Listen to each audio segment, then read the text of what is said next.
E aí, pessoal, tudo certo?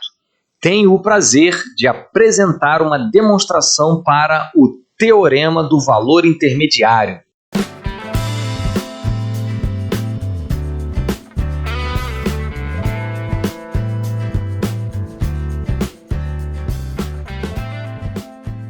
A gente vai utilizar os conceitos conjunto limitado superiormente, cota superior e supremo, e dos resultados propriedade do supremo, supremo via sequências, continuidade via sequências, monotonicidade do limite de sequências e estabilidade da continuidade. Você pode encontrar mais sobre esses assuntos na descrição.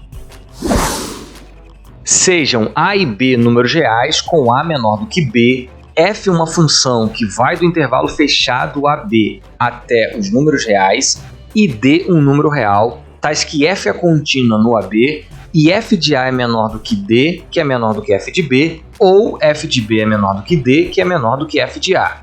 A gente vai fazer o caso em que o f do A é menor do que f de B. O outro caso segue de forma análoga. Bom, vamos começar com um subconjunto do domínio da função. Vamos chamar de Z o conjunto dos elementos do intervalo AB cujas imagens são menores ou iguais a D. Como o intervalo é fechado em A, o A pertence ao intervalo AB. Além disso, estamos na hipótese em que o f do A é menor do que o D. Por isso, o conjunto Z é não vazio. Como, para pertencer a Z, tem que pertencer ao intervalo fechado AB, a gente tem que todo x no Z é menor ou igual a B. Ou seja, B é maior ou igual a todo elemento de Z. Assim, Z é limitado superiormente. Como Z é um conjunto de números reais não vazio e limitado superiormente, pela propriedade do supremo, vista no IMF 24, temos que Z possui um número real como supremo. A gente vai chamar esse supremo de C. Como B é maior ou igual a todo elemento de Z, pela definição de cota superior, B é uma cota superior de Z. Como C é supremo de Z, pela definição de supremo, C é a menor de todas as cotas superiores. Logo, C é menor ou igual a B. Além disso, como A é um elemento de Z, A é limitado superiormente pelas cotas superiores de Z, em particular pelo supremo, que é o C. Como C é maior ou igual a A e C é menor ou igual a B, a gente vê que o C pertence ao intervalo fechado AB. Beleza! O supremo daquele conjunto que a gente definiu no começo é um elemento do domínio da função. A hipótese do teorema diz que f é contínua em seu domínio. Daí, ela é contínua em qualquer um dos seus elementos, em particular, f é contínua no C. Como C é o supremo do Z, pela propriedade do supremo via sequências, existe uma sequência xn no conjunto Z que converge para o C.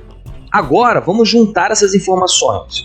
Como f é contínua em C e xn é uma sequência no domínio de f que converge para C, pela continuidade via sequências, vista no IMF 89, a sequência f de xn converge para o f do C. Mas os xn são todos elementos de Z. Lembre-se que Z foi definido como o conjunto dos elementos do domínio de f cujas imagens são menores ou iguais a D. Mas se todos os elementos de uma sequência não ultrapassam um determinado número, pela monotonicidade do limite de sequências, o limite dessa sequência também não ultrapassa o número. Mas o limite de f de xn é o f do C. Com isso, não ocorre do f do C ser maior do que D. Guarde esta informação.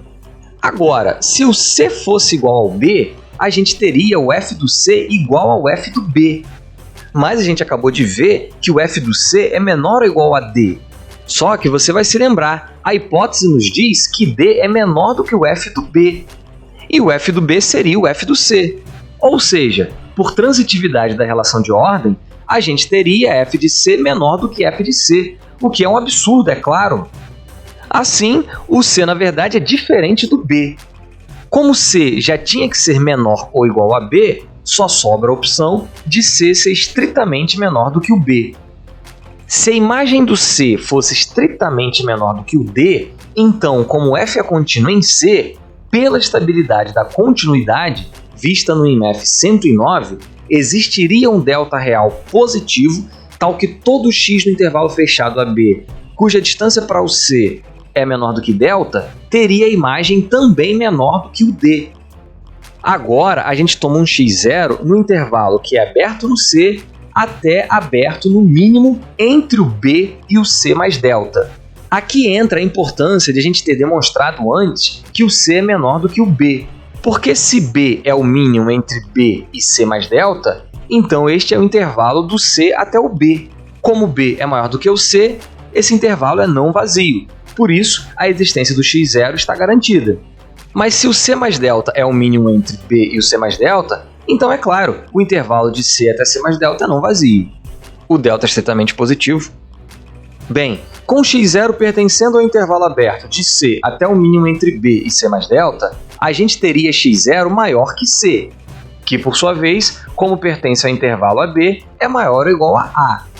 E x0 menor que o mínimo entre B e C mais delta, que é menor ou igual a B. Ou seja, x0 estaria entre A e B, o que significa que x0 pertence ao intervalo fechado de A até B. Além disso, por x0 ser menor que o mínimo entre B e C mais delta, a gente teria x0 menor do que C mais delta. Como um número é maior que ele mesmo subtraído de uma parte positiva, a gente tem que C menos delta é menor do que C, que por sua vez seria menor que x0, que seria menor que C mais delta.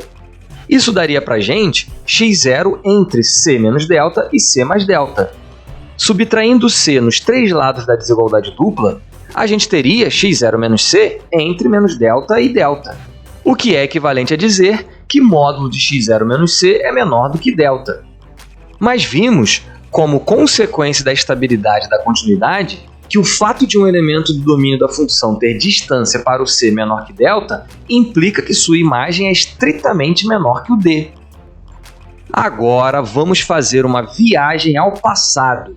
Vamos voltar lá no começo e lembrar que nomeamos por Z justamente o conjunto dos elementos do domínio da função cujas imagens são menores que D.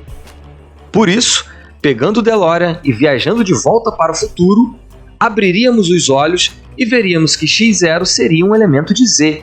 Mas repare que, com x0 pertencendo ao intervalo aberto de C até o mínimo entre B e C mais delta, x0 seria maior do que C, que é como denotamos o supremo de Z. Ou seja, x0 seria um elemento maior que uma cota superior do conjunto, o que é uma contradição. Mas essa contradição foi gerada pela suposição de que f de C é menor do que D. Portanto, não ocorre de f de C ser menor do que D. Mas a gente já tinha visto que não ocorre do f de C ser maior do que D, e agora que também não é menor do que o D. Pela tricotomia da relação de ordem dos números reais, vista no IMF 16, para f de C só sobra a opção de ser o próprio D. Finalmente, concluímos que f de C é igual a D. Agora, a gente já viu que C pertence ao intervalo fechado de A até B e que C é diferente de B. Se o C fosse o A, então a gente teria o f do C sendo o f do A. Mas a hipótese nos diz que f de A é menor do que D, que a gente acabou de ver que é o f do C. Isso nos daria f do C estritamente menor do que f do C, o que é uma doidice. Logo, C não pode ser o A. Como C pertence ao intervalo fechado do A até B, mas não é o B e também não é o A, o C pertence ao intervalo aberto do A até B. Vimos então que existe um elemento do intervalo aberto a B cuja imagem é o D, que é o que a gente queria demonstrar.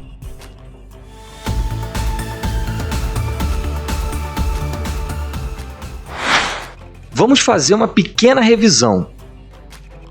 Nossas hipóteses são de que a função é contínua no intervalo fechado e de que D é um número entre as imagens dos extremos do intervalo. Começamos dividindo o intervalo, domínio da função, em duas partes, e nos concentramos na parte dos elementos cujas imagens são menores ou iguais a D. Observamos que Z é não vazio e limitado superiormente, portanto, possui supremo.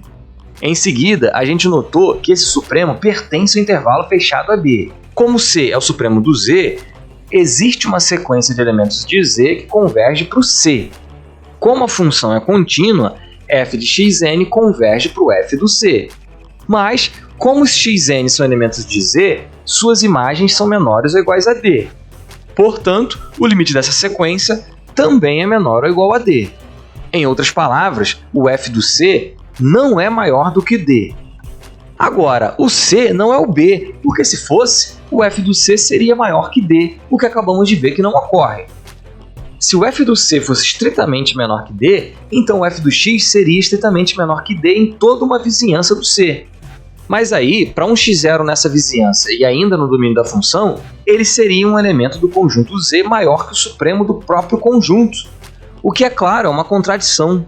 Por isso, f do C não é menor do que o D. Como já tínhamos visto que o f do C também não é maior do que o D, concluímos que o f do C é o próprio D. Para terminar, a gente viu que C também não é o A, pois se fosse, o f do C seria menor do que o D, o que acabamos de ver que não ocorre. Aí, malandro, não tem escapatória. O C está no intervalo AB, mas não é o A e nem o B. C é elemento do aberto AB, finalizando a demonstração.